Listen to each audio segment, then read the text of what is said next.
Hey guys, welcome back to another week of the Truckers Ministry. I hope you had a wonderful week this week, Lord, and a awesome 4th of July. And Lord knows I did. We actually ended up going to Cheyenne, Wyoming. For those who are familiar with Colorado and this part of the country, unfortunately, we don't really have a whole lot of fireworks, or are allowed to have a whole lot of fireworks here, whether that's the city or just general people, because in the past people have lit fires and just completely abused privilege. But Wyoming, there's not enough people up in Wyoming, so they didn't really give two hoots, and they still had an awesome fireworks show. So if you guys want to go see some good fireworks next year, I definitely recommend going to Cheyenne. The other exciting part about this week is I finally got my truck ready to go. Finally got the D&B. Sorry, I'm seeing the glare right there, so I'm going to move the camera. Here, sorry. There we go. Yeah, so we finally got my truck all set up and ready to go. So I can actually run my truck for the first time this week. So I'm really excited to go do that. Yeah, it's about time, as the other truckers are surely aware, we got our trucks to move, not just sit look pretty. But yeah, so I'm excited about that. It's been a pretty good week in that sense. And going forward, one more quick thing.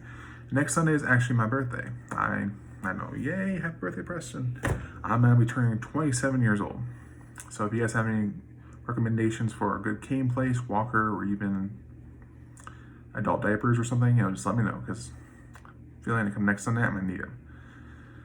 Holy smokes, I'm gonna get old. Well, anyhow, without further ado, let's dive into it.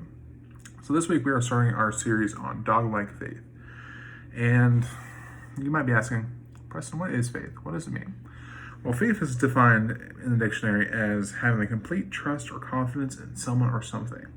Now, we as humans often have a hard time having faith in just anything.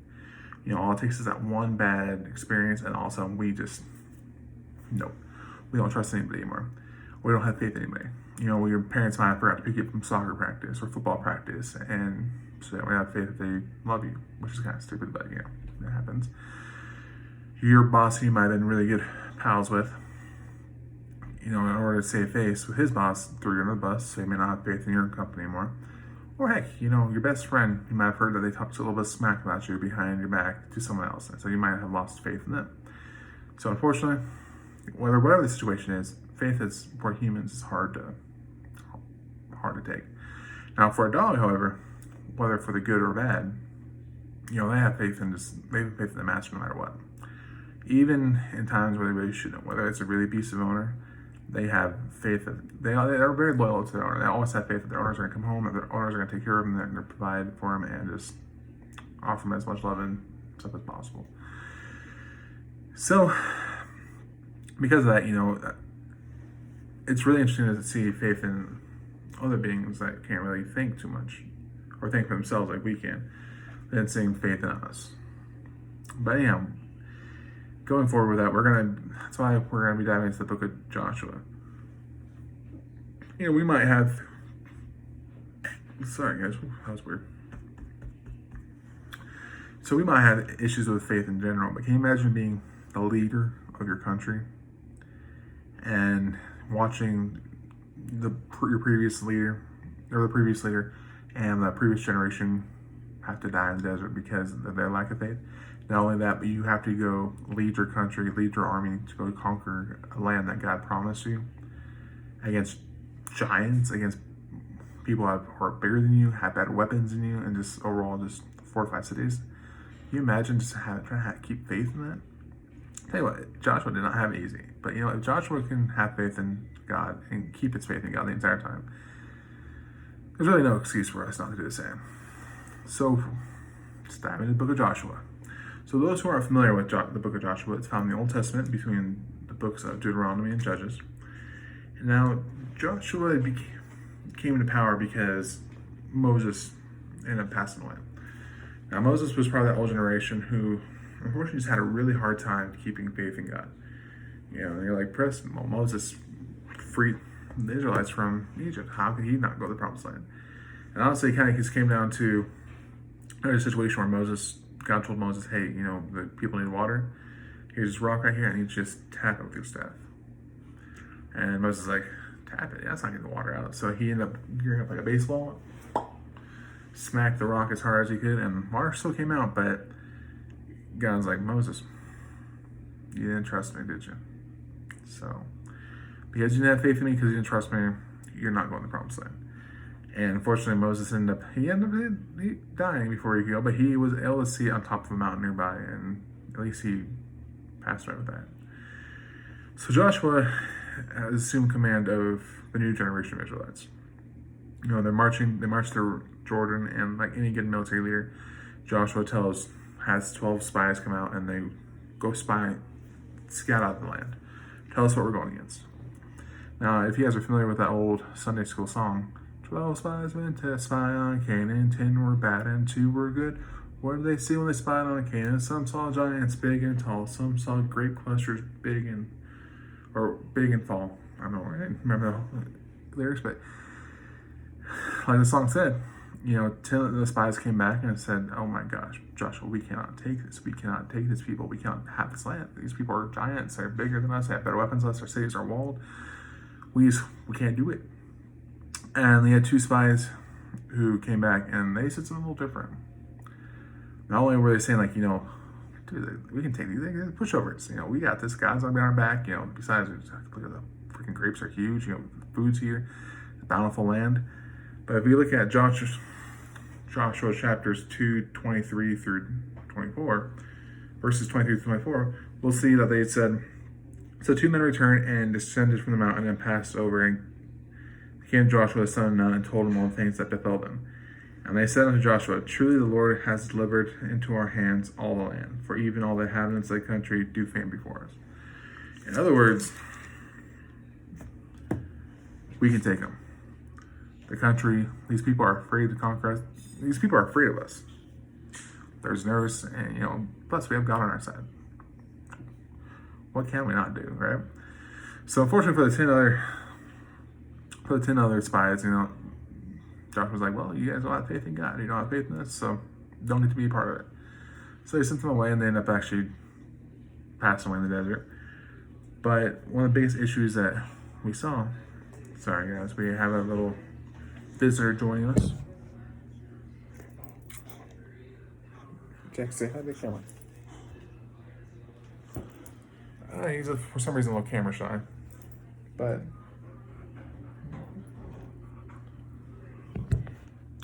like I said, they have this huge obstacle in their way before they can even just march forward, and that is the Jordan River.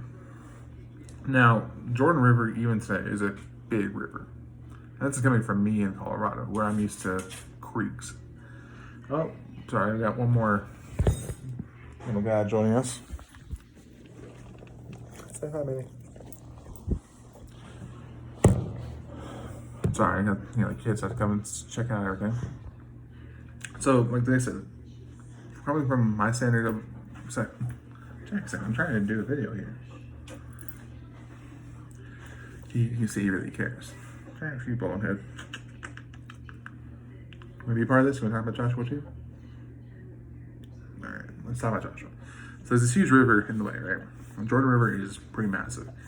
And in this part of the world too, especially even back then, it's a very semi-arid environment, so there's not a whole lot of trees. Much less enough trees to make a good sturdy boat for the tens of thousands of people you gotta get across. And so one of the first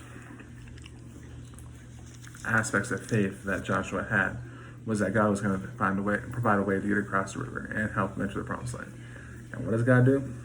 God parts the Red Sea. I'm sorry. God parts the Jordan River, similar to the high part of the Red Sea. And keep in mind, this is a big river. It's like part of the Mississippi. It's like, oh my gosh, that's big. Oh, jeez.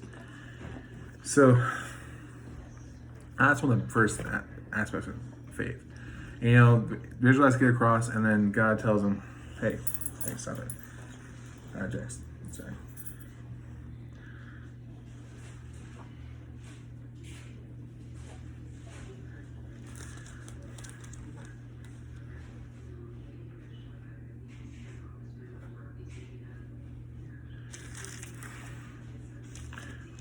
Sorry guys, one sec. Unfortunately, the dog got me a little mixed up. So, sorry.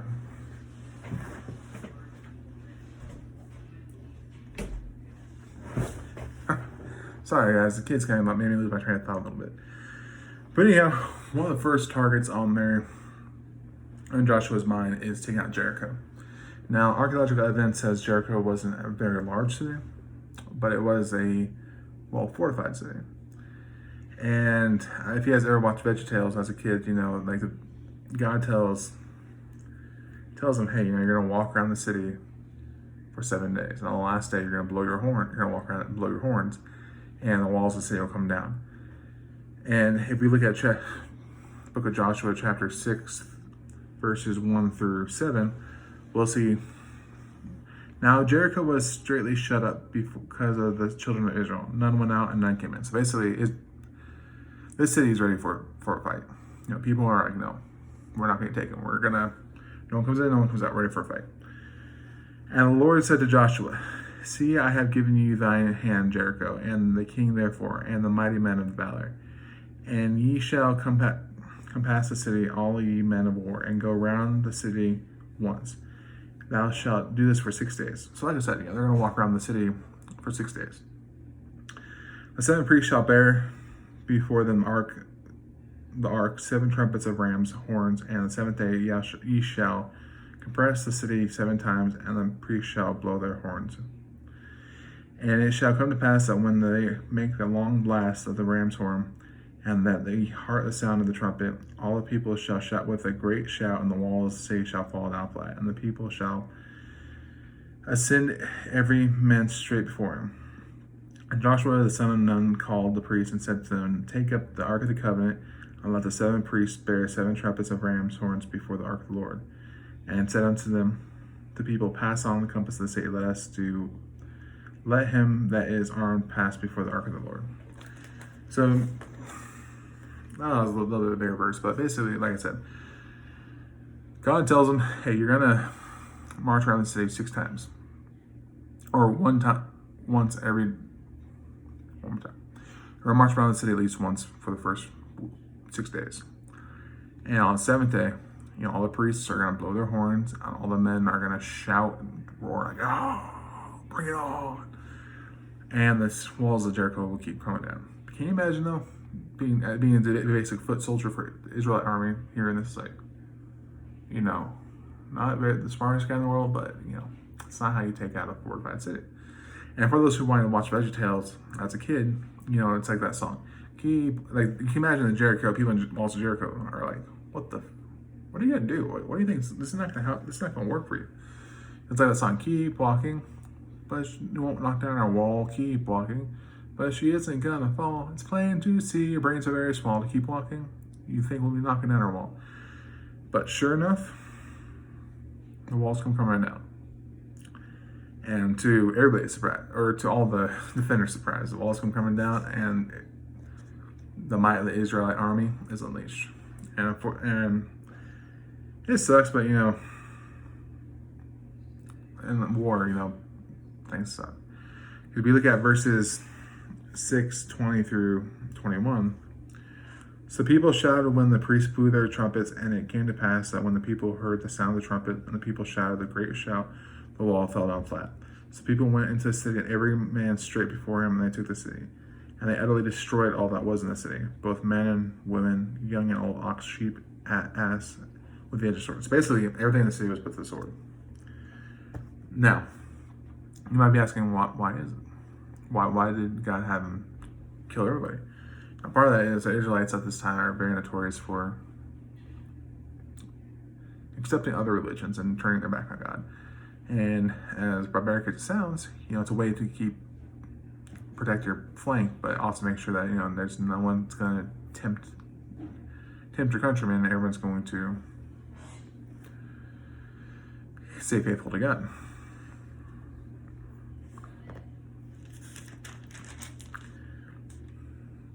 Now, one of the biggest issues that happened with this city is, when you have all this, because, at this time too, they're like Jericho was a city-state. City-states exist. It's a country that is, it's a city that's its own country. So, there's a lot of gold, there's a lot of silver, there's a lot of precious metals, precious materials. And unfortunately, there was a fellow who kind of didn't want to share. And what happened as a result? Well, we'll have to tune in next week to find out. But long story short, it does not work out well for Israel because someone didn't have faith in God, and God's like, well, you're not gonna have faith in me. It's not gonna work out. So some of the biggest points we can draw from this book help us. So some of the points we can draw from this chapter in these books to help us with today's and our everyday. One more time. Some of the biggest points we can draw from the book of Joshua that will help us in our everyday life is it doesn't matter what enemies you have, it doesn't matter how big they are, it doesn't matter how powerful they are, how well rich they are, it doesn't matter who your enemies are. If you have God on your side, that doesn't matter. God's gonna have your back. God's gonna deliver the enemies into your hands. You're gonna end up victorious and you're gonna end up whooping ass, I mean, I know that's kind of hard for a lot of people maintaining. Sorry, guys. Fortunately, those dollars came in, they kind of just distracted me a little bit, so I really apologize if you kind of the quality kind of went. But yeah, like I said, the biggest one is that, doesn't matter who stands against you, when God's right behind you, you can conquer anything, because you can accomplish anything. The biggest point is sometimes God asks us to do things that don't make a whole lot of sense. Like when God told Joshua, hey, you're going to march around the city once a day for 6 days, and you're going to march around it for 7 times on the last day, and then blow your horns, and the walls will come down. Sometimes in our lives, we feel God telling us, hey, you need to do this. Or you need to go get your skill. You need to go take out this big loan. You need to go help these other people out. You need to, who knows? You need to do something that doesn't quite make a lot of sense for you at the time. Or if you're an athlete, you may have to give up your sport to go do something else. And that doesn't make sense. It's like, oh my God, you put me in this position for a reason. Like, well, why are you asking me to give it up? But having that faith in God and having that trust in God at the end of the day will show that, you're going to have, if you give that up and trust that God's going to provide a better opportunity for you, you're going to live a better life than you ever had before. You're going to have a better opportunity than you ever had before, and you're just going to be, your mind's going to get blown. And last major point that is really good from Joshua is God plants goals and ambitions in our lives. As a result,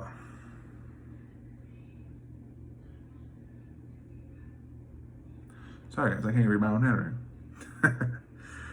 But God, He plants ambitions and goals in our lives. And at the time, at first, it might seem far-fetched. It might seem impossible. It might seem like, God, I can't do that. I can't accomplish that. Whether it's, you're going to become, you hear a voice in the back of your head saying you're going to become a millionaire, or you're going to be an owner of a business, or you're going to start a new burger joint, and you're going to have a huge franchise, and whatever it is. For example, McDonald's, or Crocker from McDonald's, You might have these things in your life that don't make a lot of sense. You don't know how it's going to happen. You don't know how you're going to get there. But if you have faith in God, whether you're like your Crocker, where you were able to come up with the $20 million, and then now to buy McDonald's from McDonald's Brothers, and then now the business is just all over the world and making billions and billions every year. If you have faith in God, if you trust God, the biggest thing is having faith in God, that these goals are not far-fetched, they're not impossible. It doesn't matter what obstacle. Sorry, Jax decided to come back. Jax, come on, get out. I'm gonna finish this up. Come on, I'm gonna be out in a second. Sorry, the dog is really want me to come out. Jackson, really? Alright, let's finish this up. Come on. Sorry guys, Jax decided to say hi again. So it doesn't matter what goals and ambitions you have. It doesn't matter if you had to go get a college education first. It doesn't matter if you had to have the money to do it. It doesn't matter if you have the body to do it. It doesn't matter what it is. If you have the faith and the trust in God, and that's the key word, having the complete and utter confidence in God. Trust and confidence in God, that God's going to find a way to provide and see you through. Those dreams are going to come to fruition, and it's going to be better than you could ever imagine. And that's an awesome thing, though, And like I said, it is hard. It is really hard for us people to come as humans to think about this. Because, when you're drill-faced sourpuss, you have the trust and faith that dad's gonna come home, that mom's gonna come home and feed him and take him out and love on him all the time. When you're a person, it's kind of hard to have that trust. Like I said in the beginning, it's hard to have that trust, it's hard to have that faith, and it's hard to know that. It's hard to believe that something's gonna happen, because in the back of our mind, we're always telling ourselves it's not gonna work out. There's no way that can happen. There's no way that can actually work out. But you know what? If we have that trust, we have that faith, and we follow what God says, all lives will be better than we can imagine. But that being said, we're wrapping up Doglike Faith Part 1. Tune in next week to find out what happens when you don't have faith, trust in God, and to find out what happens to Joshua and Israel when someone did not listen or have faith in God. But yeah, like I said, the video will be uploaded next Monday, and in the meantime, you guys have a wonderful week, and I will see you next time.